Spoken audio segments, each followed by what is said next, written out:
Santos Dumont era um autodidata. Ele criou seus próprios métodos para transformar seus sonhos em realidades.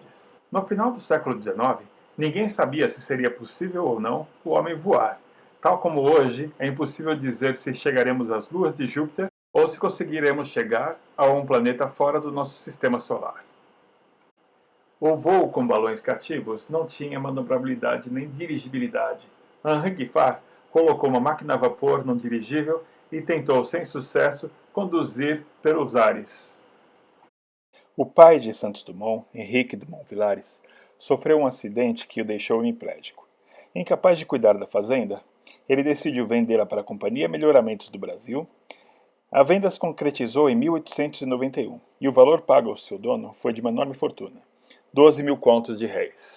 Ainda jovem, Santos Dumont foi emancipado e recebeu parte desta fortuna. Agora ele já tinha condições técnicas e também financeiras para perseguir os seus sonhos.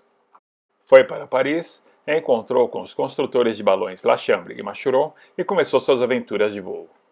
Rapidamente, dominou todas as técnicas que precisava para conduzir um balão cativo pelos ares. Os relatos desses voos são apaixonantes. Santos Dumont viu maravilhas lá de cima. Então, que decidiu encomendar o menor balão cativo já feito, com apenas 113 metros cúbicos de hidrogênio. Tinha força para levar do solo somente ele. Santos Dumont tinha como objetivo explorar todas as possibilidades de voo conhecidas até então, bem como aquelas apenas imaginadas nas ficções de Júlio Verne. O balão individual, idealizado por Dumont, tinha a finalidade de possibilitar os próximos passos, testar as possibilidades que viriam a ser validadas ou descartadas, seguindo o rigoroso processo científico.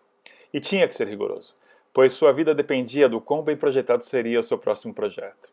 Enxergou no cesto de Vimy o equipamento de segurança perfeito.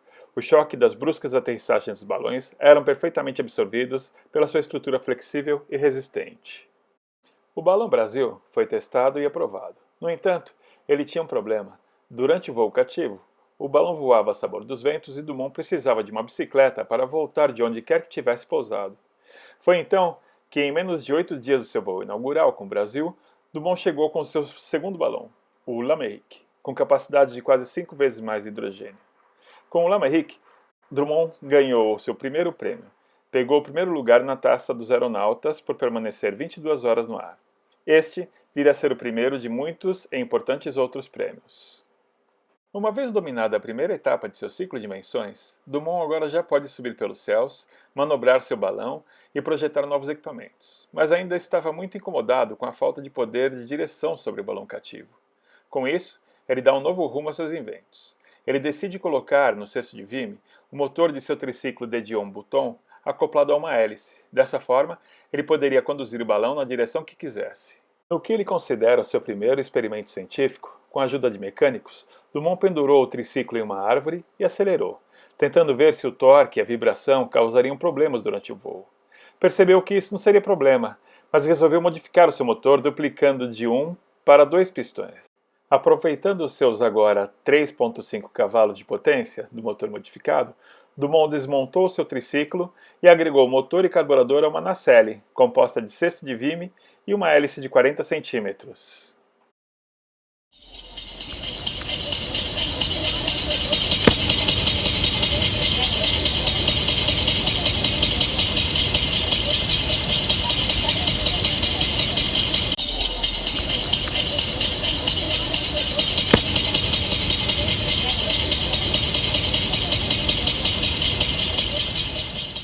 Santos Dumont entendeu que um balão esférico tem muito arrasto e que voaria melhor se seu dirigível tivesse o formato cilíndrico, tal como o modelo de Giffard.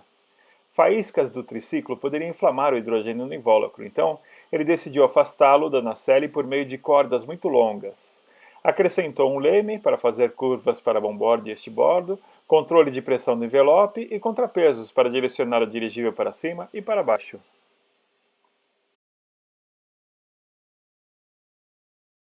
O hidrogênio do invólucro fazia igualar o peso do dirigível com nacelle e cordas. Sacos de areia faziam o papel de peso de proa e polpa. Para fazer o dirigível subir, ele soltava o saco de polpa e recolhia o de proa, criando um desequilíbrio, fazendo com que o nariz do invólucro inclinasse para cima. A força do motor empurrava o dirigível para o alto. Para descer, ele fazia o inverso, recolhia o saco de polpa e soltava o de proa, desequilibrando o nariz do invólucro para baixo. De novo, a força do motor conduzia o dirigível para o solo. Era a primeira vez na história da humanidade que alguém conseguia controlar os dois outros eixos de voo. O eixo lateral controlando a arfagem do dirigível, permitindo que ele suba ou desça, e o eixo vertical, controlando a guinada para a direita ou para a esquerda através do leme de cauda. O terceiro eixo de voo, o eixo de rolagem, só vai aparecer nos aeroplanos. Falaremos mais tarde sobre eles. Apesar das inúmeras conquistas com o número 1, havia mais alguns ajustes a serem feitos. Mesmo tendo um balonete no centro do invólucro, que poderia ser inflado ao sinal de perda de tônus, o formato cilíndrico alongado do número 1 fazia com que o centro tivesse pouca capacidade de se manter intacto, e quando isso acontecia, dobrava-se em V e caía diretamente no solo. Outro ajuste muito característico que o fez sair do número 1 e ir para o número 2 foi remover o leme dos cabos e colocá-lo na polpa do invólucro. Mas ainda assim, o invólucro continuava a dobrar-se no centro. Foi então que ele decidiu fazer o dirigível de número 3, no formato de uma bola de rugby. Com este dirigível, ele alcançou a perfeita autonomia de voo, porém, ainda com pouca potência e manobrabilidade deficitária. Outra mudança importante que Santos Dumont fez com o número 3 foi o alongamento da haste de bambu, para consolidar motor, assento, lastros de forma mais eficiente. Com o número 3, Santos Dumont fez vários voos sobre Paris. O método de Dumont era simples e elegantemente científico.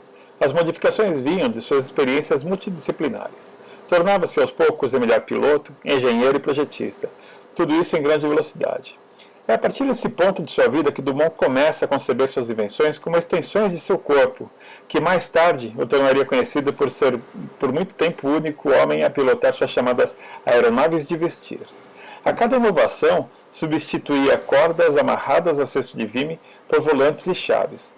Procurava melhorar item por item em processo contínuo de eficiência e praticidade.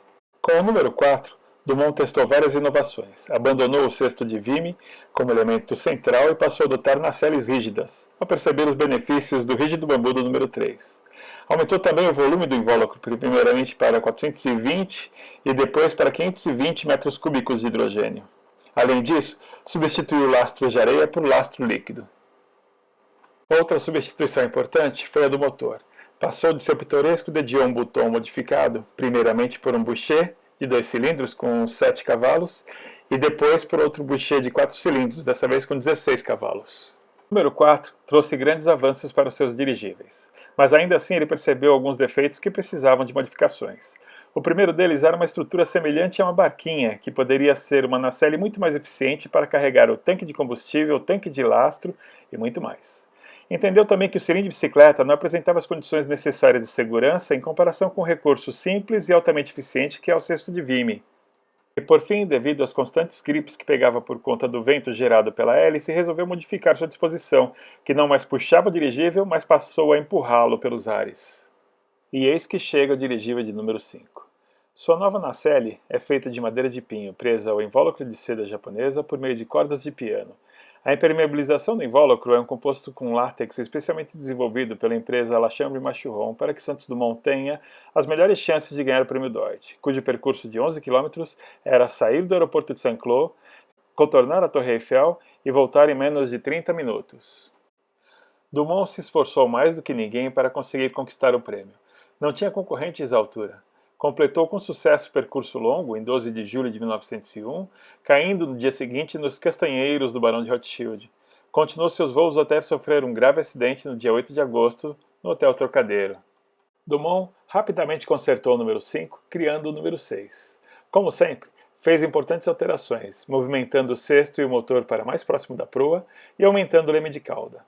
Teve seu primeiro voo no dia 6 de setembro de 1901 e acabou por conquistar o Prêmio Deutsch no dia 19 de outubro do mesmo ano, tornando-se assim o primeiro homem a navegar pelos ares. E assim termina a primeira parte desse vídeo, denominado Mais Leve que o Ar. Assista em seguida o Mais Pesado que o Ar no link abaixo. Obrigado e até lá.